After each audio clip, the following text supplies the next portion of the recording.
गिरे झरना झरे निर्भय नाथ की ठोड़, करोड़ों वर्ष तपस्या करे जत पावे कर चित्तौड़। खम्मा घड़ी राम राम, मैं हूँ रवि जैन और स्वागत है मेरे चैनल पे। और अभी मैं आया हूँ चित्तौड़गढ़ फोर्ट को एक्सप्लोर करने। तो चलिए पूरे फोर्ट को एक्सप्लोर करते हैं। ये है फोर्ट का पहला गेट और ऐसे हमें यहाँ 7 गेट देखने को मिलेंगे और इसका नाम है पांडल पोल। थोड़ी दूर चलने पे हमें कल्लाजी राठौड़ और जयमल जी राठौड़ के स्मारक दिखाई दिए गए।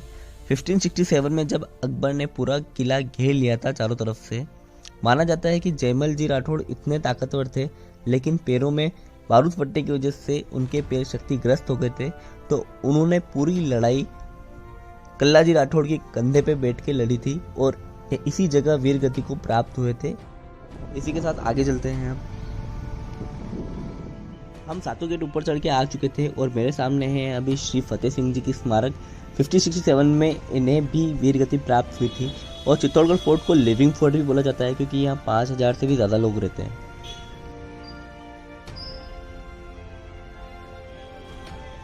दोस्तों, किला घूमने के लिए आपको टिकट लेना पड़ेगा जो कि सिर्फ मात्र 40 रुपये का है। तो हमने 2 टिकट लिए हैं, एक मेरा और एक हिमांशु का।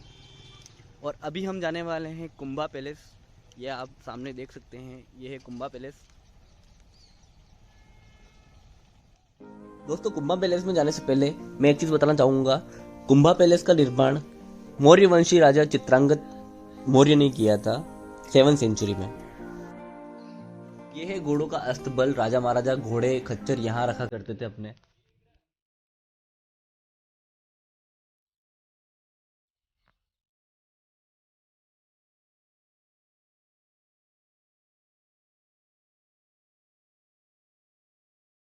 ये आपको सामने जो खाली जगह दिख रही है ना, यहाँ राजा का दरबार लगा करता था और यहीं राज सिंहासन भी है। तो अपन राज सिंहासन को मैं आपको पास से दिखाता हूँ।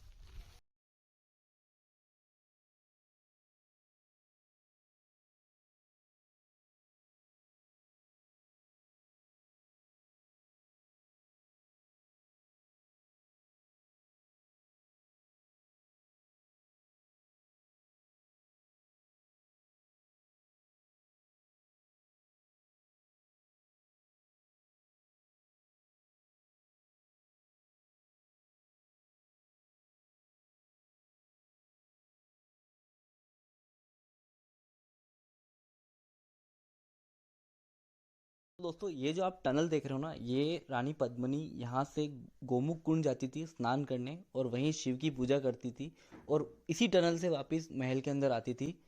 और एक चीज़ और एड ऑन करना चाहूँगा, जो रानी पद्मिनी का जोहर हुआ है ना, वो इसी टनल में हुआ है।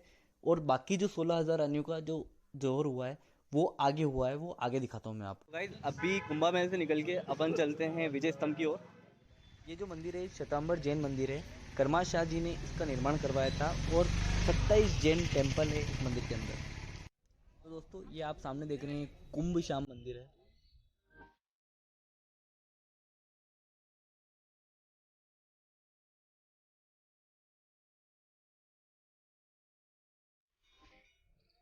तो दोस्तों, सामने मीराबाई का टेम्पल है और मीराबाई के बारे में आप सभी को मालूम है। मीराबाई का विवाह यहाँ राजा भोजराज जी से हुआ था और राजा भोजराज की मृत्यु के बाद मीराबाई कृष्ण भगवान की भक्ति में लीन हो गई थी। यह बात विक्रमजीत सिंह को बिल्कुल पसंद नहीं आती थी और उन्होंने मीराबाई को विष देने की भी कोशिश करी थी और जो विष दिया था इसी मंदिर की जगह दिया था और वह विष अमृत में बदल गया था और आज उसी जगह मंदिर बना हुआ है। तो दोस्तों, अभी मेरा मंदिर से निकल के हम जा रहे हैं विजय स्तंभ की ओर। तो दोस्तों, अभी हम आए हैं विजय स्तंभ, जिसको विक्ट्री टावर भी बोला जाता है क्योंकि मालवा की सेना और गुजरात की सेना को हराया था राजा राणा कुंभा ने। उसी जश्न के उपलक्ष्य में ये विजय स्तंभ बनाया गया और विजय स्तंभ 122 फीट ऊंचा है और 9 मंजिला है और इसको बनाने में 10 साल लगे और उस जमाने में 90 लाख चांदी के सिक्के।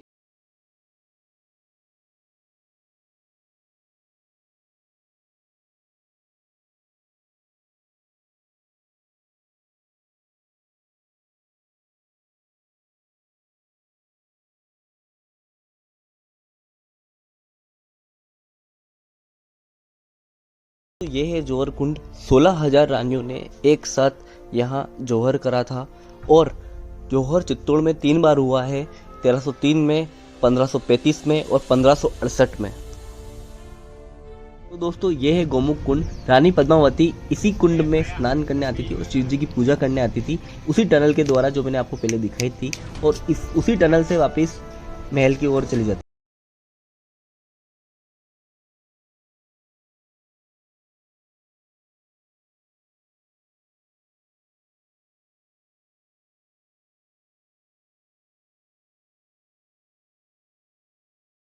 तो अब यहाँ से चलते हैं आगे। तो दोस्तों मैं अभी आ चुका हूँ कालिका माता जी के मंदिर। ऐसा कहते हैं कि अगर आपने पूरा चित्तौड़ घूम लिया है और आपने कालिका माता जी के दर्शन नहीं करे हैं तो आपकी यात्रा अधूरी है। तो चलिए।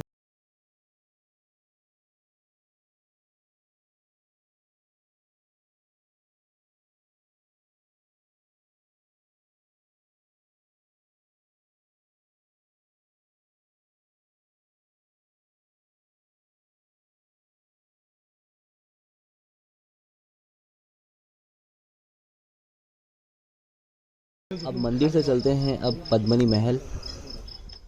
तो दोस्तों अभी हम अंदर जा रहे हैं पद्मनी महल के।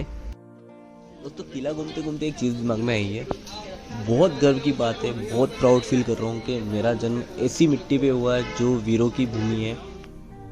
बहुत अच्छा लग रहा है अभी पूरा, मतलब अपना इतिहास देख के, अपने इतिहास जान के। तो दोस्तों ये है जल महल। रानी पद्मनी जी अपनी दासियों के साथ इसी जल महल में रहती थी। गाइस सुबह 8 बजे से आए थे किले पे और अभी लगभग हमें 1 बज चुकी है। तो कुछ 2-2.5 घंटे का प्लान नहीं है पूरा किला घूमना। आपको एक दिन अच्छे से आराम से चाहिए और अभी तो हमारा आधा किला हुआ है, आधा बाकी है। अभी यहाँ से आगे चलते हैं और एक सरप्राइजिंग चीज़ दिखाऊंगा मैं आपको आगे, तो वीडियो को पूरा अच्छे से देखो। और ब्लॉग कैसा लग रहा है आपको प्लीज़ कमेंट करो और सब्सक्राइब ज़रूर कर देना, बेल आइकन ज़रूर दबा देना, ठीक है। चलते आगे। चित्तौड़ फोर्ट में आपको छोटे से लेके बड़े 22 ऐसे कुंड देखने को मिलते हैं। अभी हम आए हैं हमारे सेकंड लास्ट व्यू पॉइंट पे, जिसका नाम है सूरज पोल। और ये जो गेट देख रहे हैं आप, ये कम से कम 1000 साल पुराना गेट है। तो दोस्तों ये वाली साइड जो फ्रंट साइड है और हम जो आए थे वो बैक साइड थी। और फ्रंट साइड से पहले राजा महाराजा लोग इधर से आया करते थे किले में, और खिलजी भी इधर से ही आया था लड़ाई करने। तो अभी हम आए हैं हमारे लास्ट व्यू पॉइंट पर। तो दोस्तों ये है जैन टेम्पल और इसी के पास में है कीर्ति स्तंभ। इसको मानक स्तंभ भी बोला जाता है, और विजय स्तंभ और कीर्ति स्तंभ दोनों वॉच टावर्स हैं। तो दोस्तों अभी हमें एक भैया मिले हैं जो कि भोपाल से ट्रैवल कर रहे हैं अपनी बाइक पे, और वो भी ब्लॉगिंग करते हैं। वो कब से हमारे पीछे थे, पर हिमांशु थोड़ा फास्ट चला रहा था तो हमें ध्यान नहीं दिया। तो भैया रुके हैं मेरे को देख के कि हम भी ब्लॉगिंग करते हैं यार। तो बहुत अच्छा लगा आपसे मिलके भाई। आपने जैसे कोई रुकता नहीं है, अब उनको लोग इग्नोर करते हैं। रुकना पड़ता है सर, रुकना पड़ता है। तो भैया से 2-5 मिनट हमने बातचीत करी और बहुत अच्छा लगा। भैया ने 2-3 चीज़ें मुझे समझाई है, लाइक अपनी मार्केटिंग कैसे करें, एडवर्टीजमेंट। अभी हम डोमिनो गए थे, तो अच्छा लगा। और वीडियो अच्छा लगा हो तो like comment share subscribe and thank you so much for watching this blog. अगर ब्लॉग सच में अच्छा लगा हो तो लाल बटन दबा देना, ठीक है, वही बहुत है हमारे लिए। अब चलते हैं घर, और बैटरी भी नहीं है इसलिए अलविदा चाहता हूँ। मिलते हैं अगले ब्लॉग में। Tata bye bye, take care.